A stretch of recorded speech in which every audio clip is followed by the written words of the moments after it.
ಅವರ ಆತ್ಮಶೋಧನೆ ಮಾಡಿಕೊಳ್ಳಿ. ದೇಶಕ್ಕೆ ಒಂದು ದೊಡ್ಡ ಇತಿಹಾಸ ಇದೆ.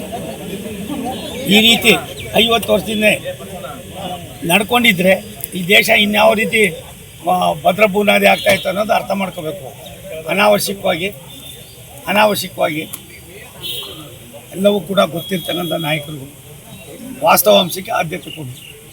ಮೂರನೇದು, ದೇಶದ ಭವಿಷ್ಯಕ್ಕೆ ನರೇಂದ್ರ ಮೋದಿಯವರ ಅನುಭವದ ಒಂದು ಏನಿದೆ ತೀರ್ಮಾನ, ಈ ತೀರ್ಮಾನ ಇಡೀ ವಿಶ್ವನೇ ಅವ್ರನ್ನ ಅಪ್ರಿಷಿಯೇಷನ್ ಮಾಡುವಾಗ ಎಲ್ಲ ಒಂದು ಕಡೆ ಮೊಸರಲ್ಲಿ ಕಲ್ಲನ್ನು ಹುಡುಕ್ತಕ್ಕಂಥ ಕೆಲಸನ ಮಾಡೋದು ಬಿಟ್ಟು ಮುಖ್ಯವಾಹಿನಿಯಲ್ಲಿ ದೇಶದ ಏಕತೆ ಮತ್ತು ಅಖಂಡತೆಗೆ, ಸುಭದ್ರ ಭಾರತಕ್ಕೆ ಅವರು ಕೂಡ ಹೆಜ್ಜೆ ಇಡೋದು ಒಳ್ಳೇದು.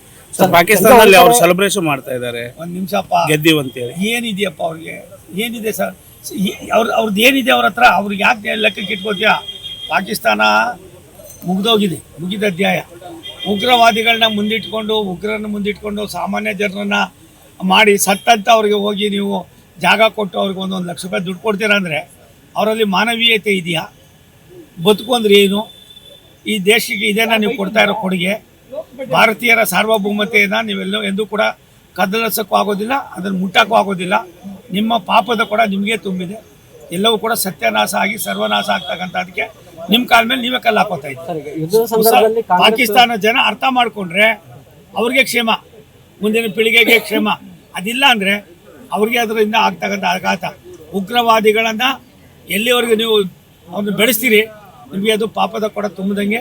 ಆ ಉಗ್ರವಾದಿಗಳ ಗಮನವನ್ನು ನೀವು ಮನಸ್ಸಲ್ಲಿ ಇಟ್ಕೊಂಡು ಭಾರತ ಜೊತೆ ಕೈ ಜೋಡಿಸಿದ್ರೆ ಉಗ್ರವಾದಿಗಳು ಸರ್ವನಾಶ ಆಯ್ತಾರೆ. ಆವಾಗ ಪಾಕಿಸ್ತಾನದವರು ಇರ್ತಕ್ಕಂಥ ಪಾಕಿಸ್ತಾನ ಜನ ಅವರು ಬದುಕೋದಕ್ಕೆ ಏನಾದ್ರು ದಾರಿ ಮಾಡ್ಕೋಬೋದು.